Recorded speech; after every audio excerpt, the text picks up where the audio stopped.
Hello, everybody. Welcome to our second week, third week, time flies, of our uh, video series for No Plastics for Lent. Second week for the blogs, I suppose.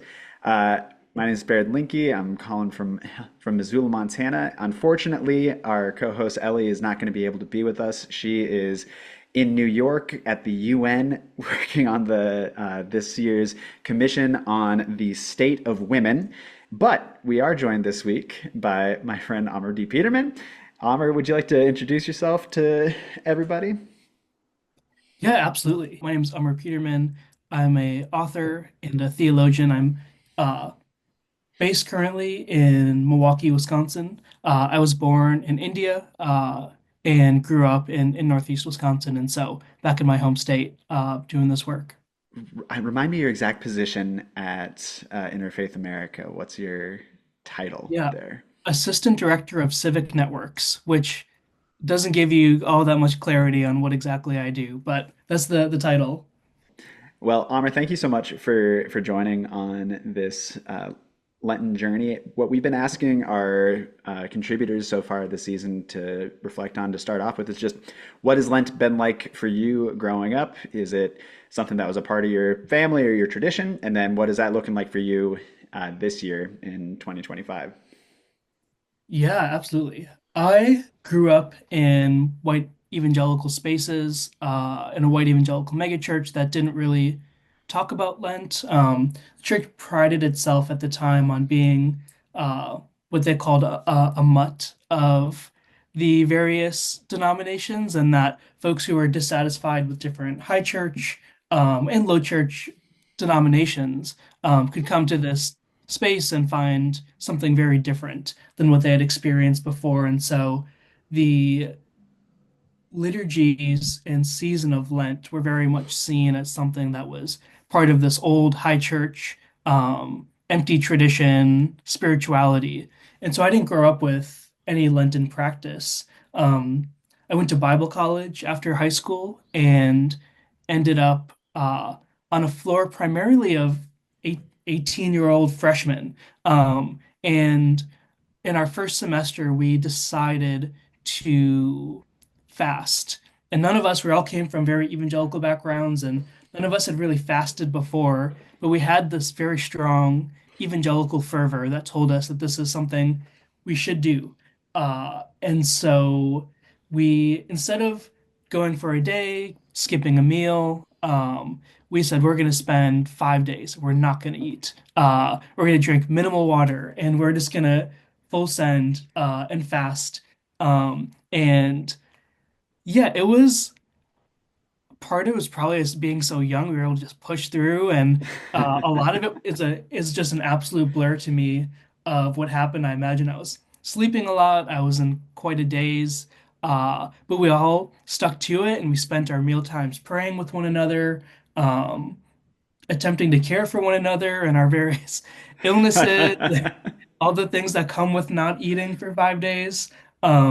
But at the end of those 5 days, we were so ready to eat that we gathered all the pennies that we had as broke college students and went down the road to the nearest McDonald's and ordered everything and anything we could off of the McDonald's menu uh, and feasted. And it Oh was no. wonderful for a couple minutes and Oh then no. realized very quickly that was a bad idea. And so that was my first entrance into the practice of fasting, which then by the time that Lent rolled around that spring, I was a bit more prepared, and fortunately had a community of folks who had practiced fasting before around me. But my initial entrance into some of these Lenten practices, even before the Lenten season, we're off to a rough start, but I think have gotten better. Um, where I'm at now, I think 2025 is a hard year for Lent. Mm. Um, Mhm. and I've personally found that uh, the type of giving up that I need to do, uh, I don't have much bandwidth in myself to give up the things that sustain me and bring me joy and gladness. and peace or even distraction in this Mm, time. I think mm, sometimes you just need those in moments of crisis and war and all the other things we're experiencing now. And so the taking away the of Lent has looked more like addition than subtraction. It's looked like mm. more time uh, meditating, more time with devotionals, more time with intentionally thinking about the deep things of God's movement in the world. Mhm, Um, mhm. and so it's a subtraction of other things, but the emphasis instead is on the addition of these constructive Mm, spiritual practices. And so that's how I've been trying to navigate recognizing the season leading us to Easter, without, while also keeping in mind my own mental health and need yeah. uh, for some basic things that just sustain us in this moment. And your physical well-being so that you're not nuking your body with the Yeah. with both, the standard 18-year-old guy's run to McDonald's is probably not going to be like a net positive for the body, but you throw on the starving 18-year-old Yeah. guy. I was laughing while you were telling that story that your group of friends taking care of each other while all fasting for the first time and not being experienced in what that does to your body. And the only thing running through my mind was like, please secure your own oxygen mask before helping others. And just this image of a dorm full of guys is really well meaning, trying to be like, no, please, here, breathe, breathe. And while they're actively passing out. It's interesting as you're talking about your approach to Lent, the attentiveness that you're trying to bring by addition. I think that that is an interesting kind of wrinkle on fasting as a practice, where so much of it ultimately is a question of what are you prioritizing. And I'm curious, taking that approach of looking at what you're trying to add or emphasize or lift up, have you noticed which things kind of naturally fall away? I am not immune from the morning scroll of Mm, just waking up and jumping on my phone and scrolling through different social media feeds or TikTok or whatever else it may be.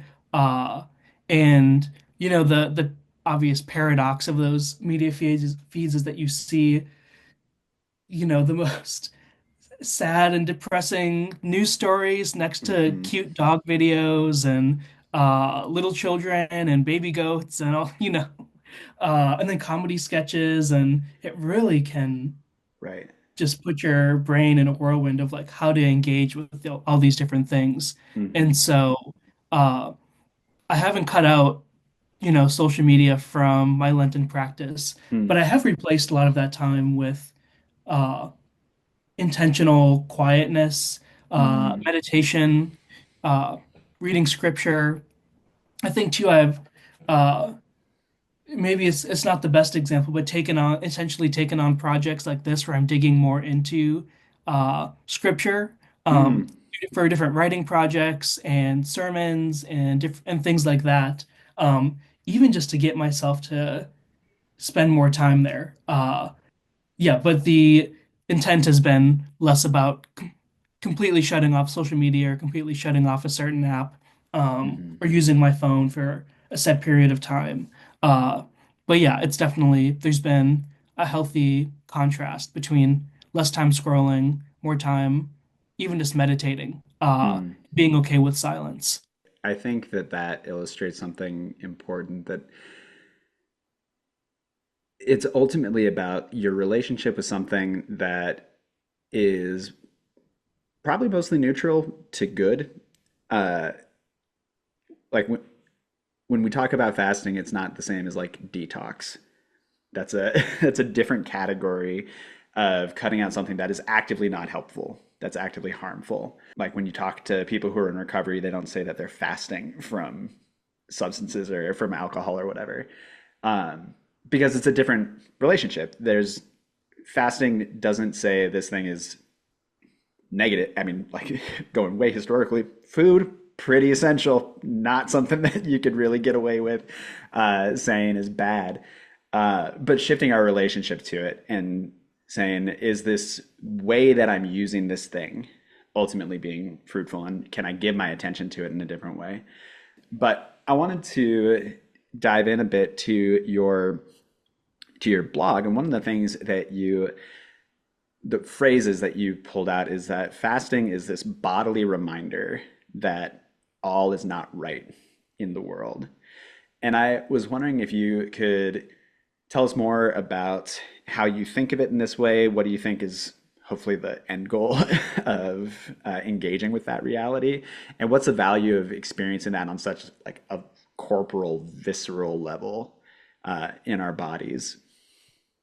I think we are so uneasy with being uncomfortable. Mm, In general, yeah, I include myself in this group as well, where, any we just live in a very, for the most part, like comfortable life, mm, where if you have a headache, you take an ibuprofen and it goes away, or you know, you're hungry and you just go, you find a bite to eat, and your fridge likely has something in it, mhm, and you get rid of that pain.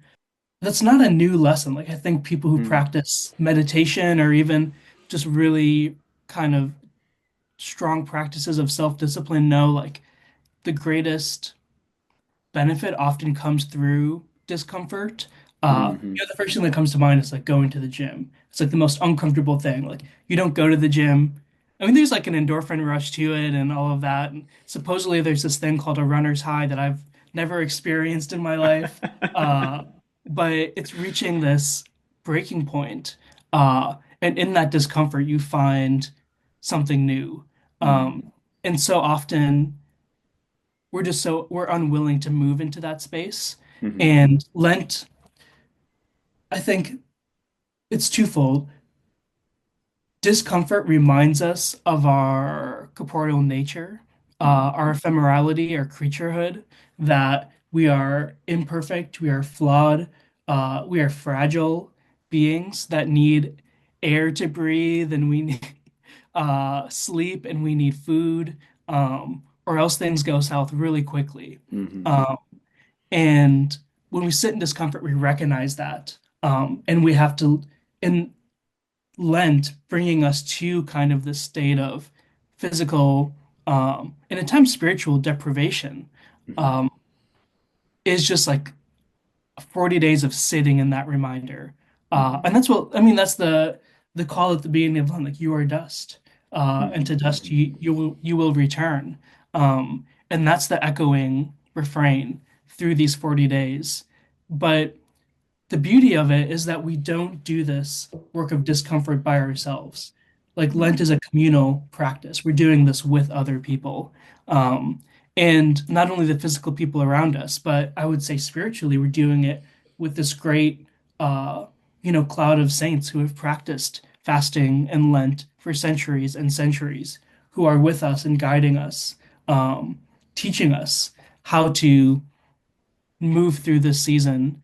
And I think, like anything else, too, the satisfaction that comes after a season of deprivation is just mm, incredible. I think of, I spent a couple of years at an Anglican church in Chicago when I was an undergrad, uh, and it was the hardest season of Lent I've ever practiced. mm. Uh, it was truly like every Sunday was a funeral dirge. Like we were Whoa. uh, mourning ourselves, and the wrongdoings we have done against ourselves and our neighbors. Mhm, We sang songs of lament. The tradition, the typical songs we'd sing to open and close services were empty, and we didn't hear like these familiar songs. mhm, Uh, and then you get to Easter Sunday, and you hear the song that they would sing at the beginning of every service, and it came back, and it mm, begins with "Glory to God in the highest," and it was just like the most surreal experience to be with a community of yeah. people who are all struggling together for 40 days. And then Mm, finally came to this moment on Easter Sunday of just like deep celebration. There's layers and levels to doing this, in different ways that get us to Easter Sunday. And pushing us towards that moment, but sitting in the discomfort uh, of fasting, of wanting, of lacking, Hmm. and knowing that even in the toil and the pain of it, that there's something good for us to be found. Hmm. And I think that that ties so well with the image that you use in your blog of Lent as this like holy compost of this time where we're being really honest about like mortality, about vulnerability, about stuffness, like the fact that we are made of things that will decompose eventually, that need constant inputs. Like we need energy all the time, or this goes away. Life requires the input of energy constantly. And compost has the appearance of death. But when you scratch beneath the surface, there's transformation that's happening there. And I wanted to know if there's a story about how you came across that metaphor for compost as a Lenten journey, or where's that coming from for you? Yeah, when I was in seminary out in Princeton, the seminary owns a Name farm that drop. affectionately call the Farminary. That's run by Nate Stuckey. And there are classes that are held out there um, during warmer seasons, and they're usually like 3 hour classes, and you'll spend a portion of it with other folks, like in kind of an older barn around some like, uh, folding tables. Um, and you learn together, and then you put down your books and your laptops, and you go out into the farm and you spend Mm. an hour or two working. Um, and you're just doing labor. And I remember one of the weeks that I was there was the week to turn over the compost piles. And that's when Nate, he often talks about the compost pile as being a hope of radical gospel witness, Mm. that amidst the reality of death is the presence of new life. And so that's an illustration that stuck in my mind. Um, and then I was working on my first book project, and I have a section towards the end on the same image that I use in this post, which is that of Mm. the hopeful gardener who possesses a resurrected imagination that can, in the reality of death, see the new life beyond it. And then was talking with my friend Lauren, who I mentioned in the piece. She's a great ecologist and theologian who I met in undergrad. Uh, and she is brilliant in knowing all of the details and chemical makeups of compost and how to make things grow and all these incredible things that I do not know as much about, but she's willing to share with me. And that's where she gave this insight of that I'd never really thought through, that I knew that there's these microorganisms in compost and that they're eating things up and generating, these basic nutrients. But it was Lauren pointing out, like, there's biological, like actual life, like living things happening, Mm. living, sustaining, moving, eating, digesting in this compost pile. Uh, and that what is broken down never truly dies. It's Mm. just brought into new life. And specifically a kind of new life that, when introduced to malnourished soil, generates life in that soil. Mm. Um, and I thought that was just a powerful illustration.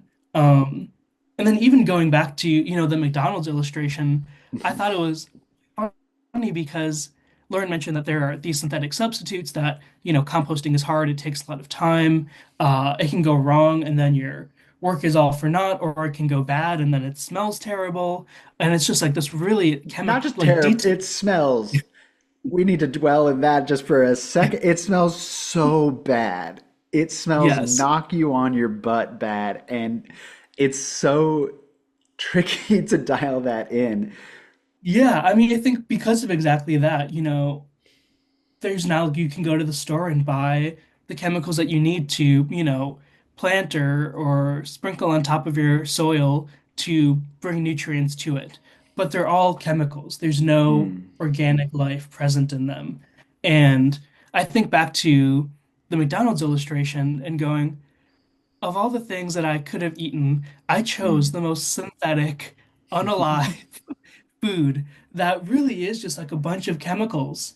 Uh, and it's like no wonder it didn't sustain me, and no wonder it absolutely it made me feel worse than I did when I was fasting.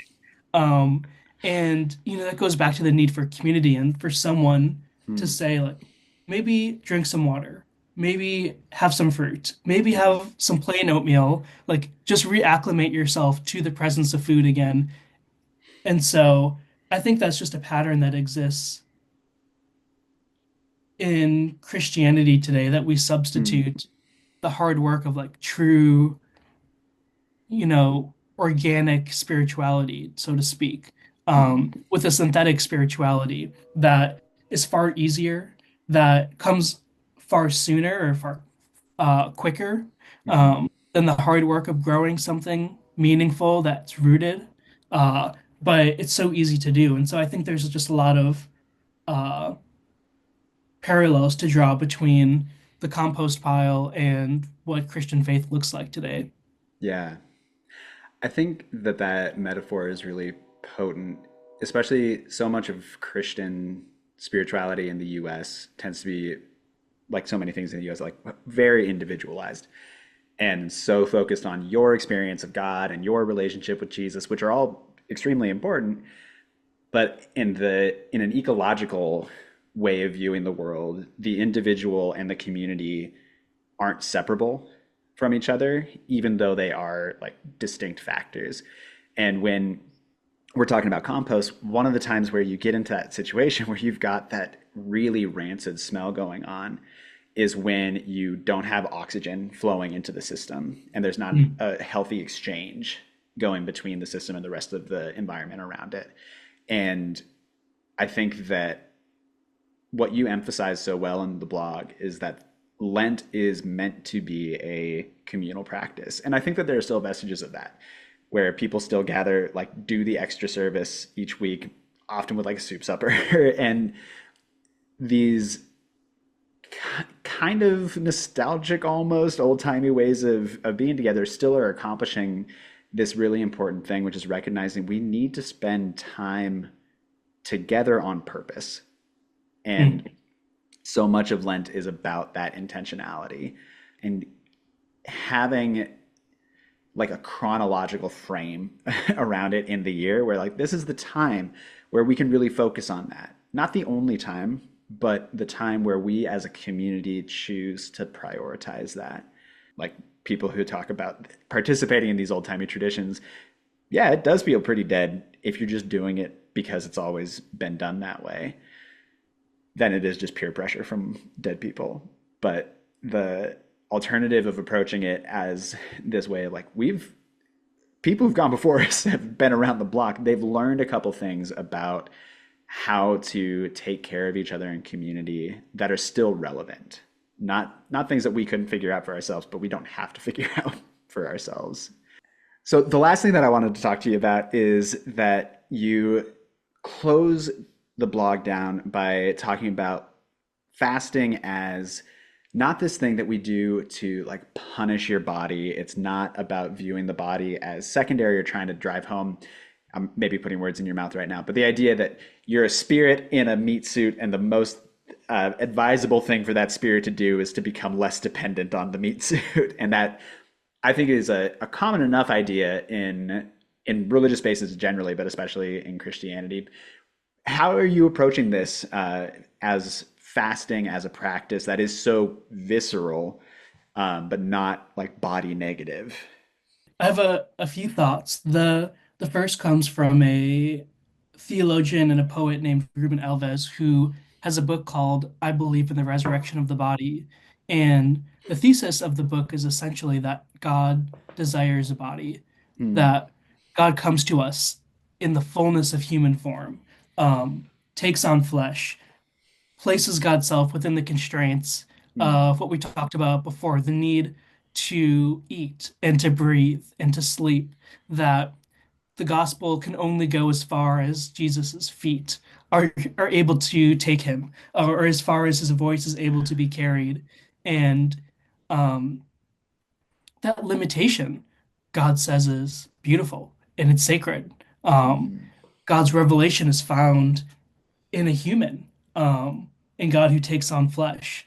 And I think the beauty of that is that the presence and reality of Christ is a proclamation that our bodies matter, mm, that bodies are sacred and beautiful and holy, and that they're not secondary, that they're not an obstacle to some sort of greater divine spiritual plane or existence. Um, I think too that in our culture today, it's so easy to turn fasting or turn Lent into like a health plan, mm, of mhm, like, well, I'm gonna fast because I want to be more spiritual, but also I really like want to I want to lose some weight this season. right, because we think of spiritual And and skinny as the same thing. yeah, Yeah. and that's where you reminded me of Luther's phrase to sin boldly, where Mm, to a degree, like we're not going to get over that.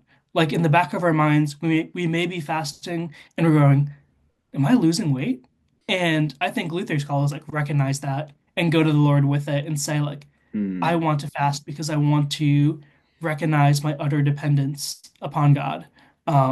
At the same time, I recognize that like I have selfish motives, and this goes not only for fasting but just our daily lives. Like, mhm, uh, we are always caught in the waves of desire and self-interest and even self-preservation. The reality of Lent is not meant to treat the body as secondary. It's instead to see that Christ as God incarnate, chooses to fast as well, mm, um, and sees fasting as a way to commune more deeply with the Father. Uh, and that's a model for us to follow. I think all of this points to like Christ embodied. Like this is what we mhm, have, what we do with our bodies. They matter. Lent is not a season of pushing ourselves away from our creaturely existence. It's a deeper mhm, recognition of it, and that inherent to that creaturely existence is existence in community with others. mm, mhm.